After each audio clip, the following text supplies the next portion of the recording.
Shadow boxing.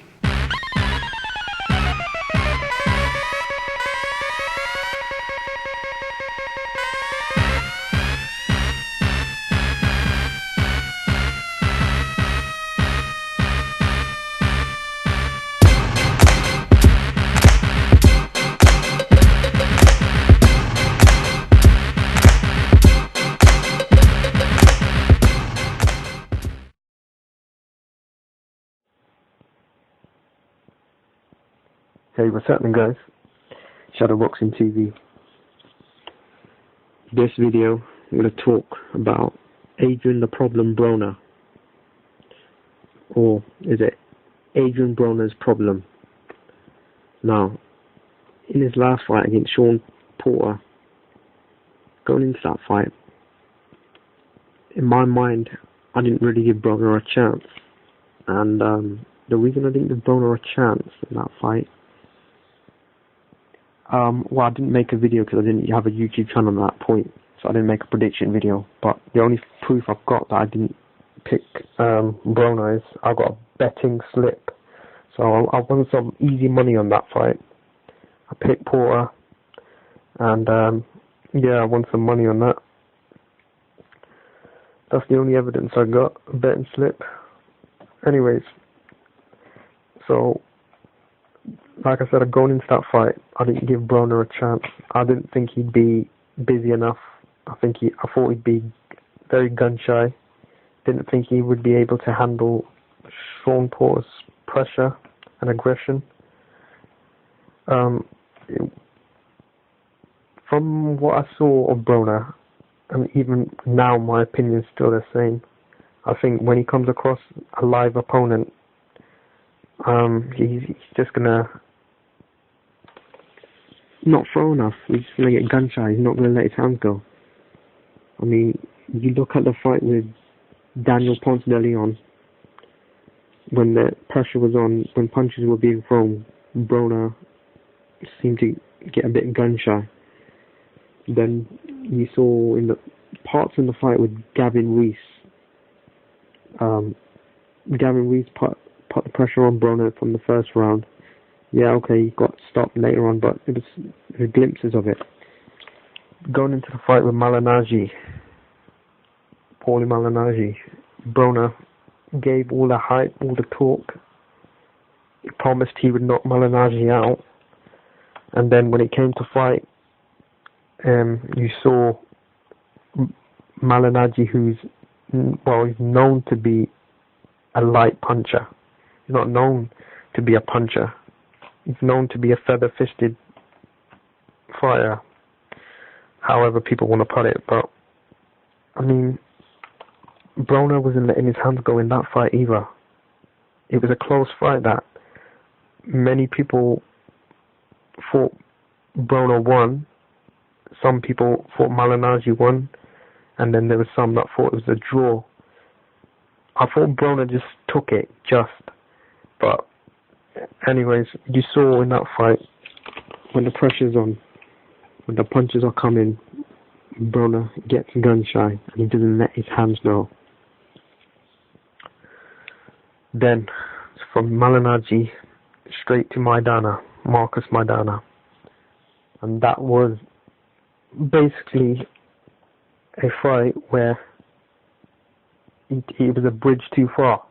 I mean, we saw in glimpses going up into that fight, like I said, Ponce de Leon, parts of Gavin Reese, Malignaggi, and then Marcus Maidana.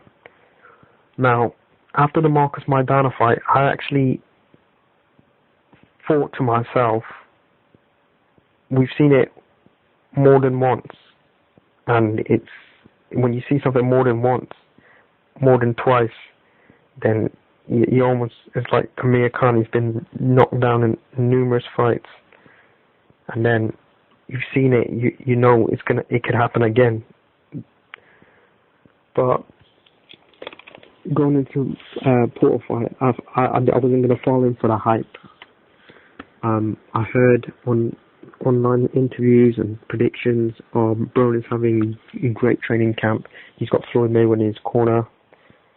But it didn't matter if he had Floyd Mayweather, Sugar Ray Leonard, Marvin Hagler, Sugar Ray. It didn't matter who he had in his corner, but he wasn't going to change what he is. And what he is a fighter who likes to do a lot out of the ring. And when it comes into the ring, he doesn't do what he does out of the ring, if you understand what I mean. Now, let's look at the list of fighters I've got here. Broner in his last fight had a fight at catch rate of 144. Now, so far from what we've seen, his fight with Paulie Malignaggi, his fight with Marcus Maidana, and his fight with Sean Porter were higher than 140 pounds. And all those fights, he had a problem with. Now, even in the Emmanuel Taylor fight, Emmanuel Taylor put the pressure on Broner, and Broner didn't let his hands go early in the fight. Now, what happened next? I've heard online, I've read, I've been told Broner's got problems making 140 pounds now. So what is he going to do? Is he going to move up to 147? Is he going to have catch weight fights? Or is he going to be able to stick to 140 pounds? Now, if he sticks at if he goes up in weight, who is he going to fight? Because there's a lot of big boys up in that weight. Even at 140 pounds, there's guys who are big names and dangerous guys. Now, let's have a look at this list. 140 pounds, if Broner stays at 140 pounds, you got Terence Crawford, you got Ruslan Provodnikov, you got Chris Algieri, Lucas Matisse, Lamont Peterson. That's the 140 pounders. Now, let's break this down.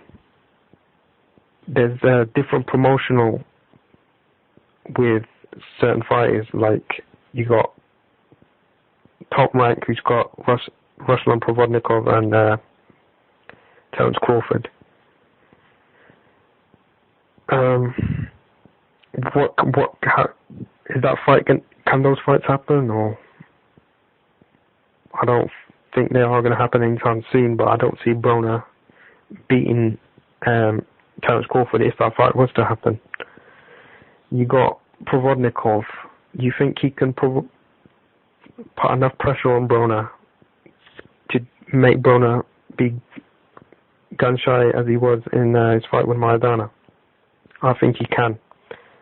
Chris Algieri. I think Chris Algieri can beat Broner because the blueprint's out there. This blueprint is out there twice. Broner's been beaten twice, and there's two blueprints. The Malignaggi fight is not. It's just like a little strategy that was taken in place. But now you take blueprints from the Porter fight and the Maidana fight. Lucas Matisse, big puncher, dangerous. He boxed well against Provodnikov, so he's not just a puncher, he boxes well. I don't think Broner beats him. You got Lamont Peterson. I don't think Broner fights Lamont Peterson because, as he said in interviews, and him and Lamont Peterson are close. Don't think that fight happens. Now, Danny Garcia, he's moved up in weight. 147 pounds. That fight could happen at a catch rate. I'm pretty sure Danny Garcia can still do catch rate fights. Then you got the big boys at the welterweight limit. Keith Thurman. You got Kell Brook, Tim Bradley. I don't see Broner beating any of them. I think he's going to have big problems with, especially the likes of Kell Brook, Keith Thurman, Tim Bradley, and Amir Khan. I think he's going to have big problems with them. Andre Berto, that fight could happen. You got Errol Spence. He's an upcoming prospect.